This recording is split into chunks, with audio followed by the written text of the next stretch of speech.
প্রত্যেকটা মানুষের ভিতরে ঢুকে গেছে রাজনৈতিক প্রেক্ষাপট। জনসাধারণ রাজনীতি নিয়ে চিন্তা করলে রাজার দুর্ভিক্ষ হয়।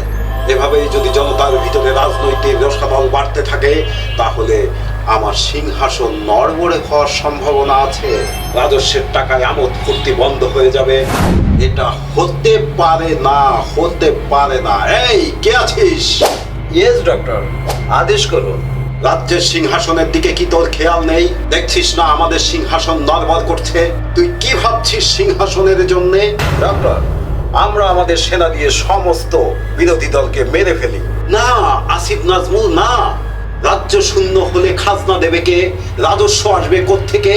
রাজকোষের অর্থ যোগানের জন্য জনতাকে বাঁচিয়ে রাখতে হবে। চাঁদাবাজি করার জন্য বিরোধী দলকেও বাঁচিয়ে রাখতে হবে। না হলে টাকা কোত্থেকে আসবে? রাজস্ব। যাই তাই কথা। তোমার মতো লোককে আইন মন্ত্রী করা আমার মোটেই সিদ্ধান্ত নেওয়া উচিত হয়নি। তবে তুমি এমন নীল নকশা করো জনতা যেন রাজনীতি ভুলে অন্য একটা গভীর চিন্তায় ডুবে যায়।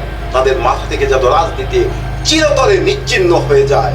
ডক্টর, একটা উৎকৃষ্ট ভালো চিন্তা আছে। বলো। ঊর্ধ্বতন মহিলা সদস্যকে বলৎকার করিয়ে দিই রাজপথে। দেখবেন মানুষ ওই চিন্তাতেই ছুটবে। তুমি কার কথা বলছো? ওই যে 32-38 বিচক্ষণ কালো মস্তিষ্কের ভরা যৌবনা, যার দৃষ্টিশক্তি কম, তাকে বলৎকার করানো খুব সহজ হবে জাহাপনা। আসলে তোমার মাথা মোটা। তুমি কি জানো না সে এখন রাষ্ট্রীয় ভাবি? রাষ্ট্রীয় ভাবির উপর বিন্দু মাত্র আঘাত পড়লে সে আঘাত আমাদেরই লাগবে। আমাদেরই রসদের অভাব হবে।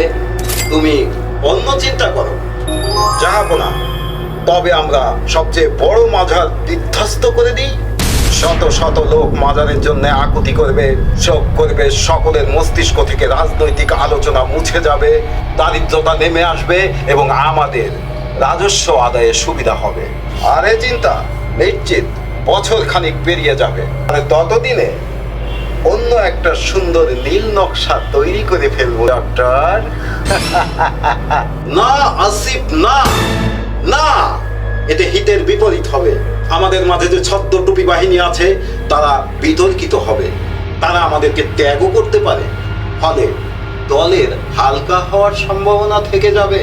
আর তাদের সমন্বয় ছাড়া আমরা কিন্তু দুর্বল। তুমি অন্য চিন্তা করো। তবে কি করা যেতে পারে? তুমি এমন কিছু নীল নকশা তৈরি করো যে নীল নকশার বিস্ফোরণে মানুষের সেন্সিটিভ জায়গাটা পুড়ে ছাই হয়ে যায়। মানুষ শুধু কাঁদবে আর কাঁদবে। রাজনীতি করার চিন্তা পর্যন্ত মাথা থেকে মুছে ফেলবে। তারা মনেই করবে না রাজনীতির কথা।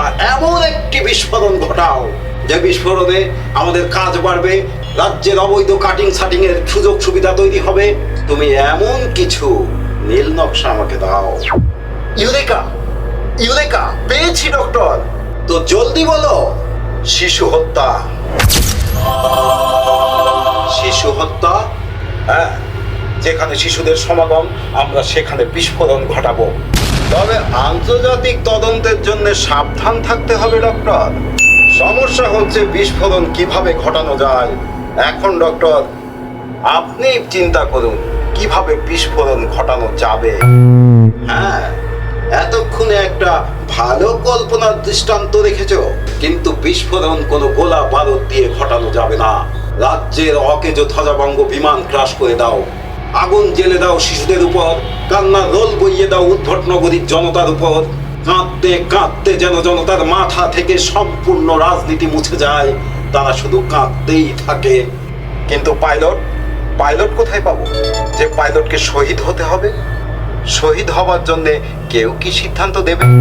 স্বর্ণমুদ্রা দাও। তার পরিবারের 300 বছরের সুযোগ সুবিধা করে দাও, ভবিষ্যতে যেন তারা অভাবে না থাকে। লোভ দাও। তাকে বিধ্বস্তের আগে প্যারাশুট নিয়ে নেমে যেতে বলো।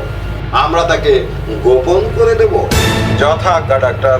এখন নিশ্চিত আমরা 1 বছর ঝামেলা মুক্ত থাকবো। শুধু সফর, সফর আর সফর। ওয়াও! খামাস! তুমি একা হাসবে না। এই অপারেশনের জন্য আজ আমিও হাসবো। প্রাণ খুলে হাসবো।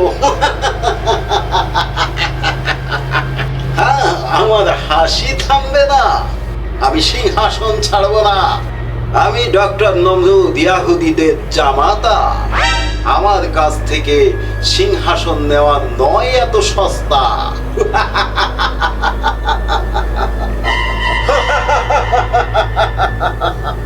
প্ল্যানের জন্য আমি সেরা। আমার নাম আসিফ নাজমুল। আমার হাসি থামবে না। একটি স্টুডিও জুম পরিবেশনা। উদ্ভট টেলিভিশন, নিজের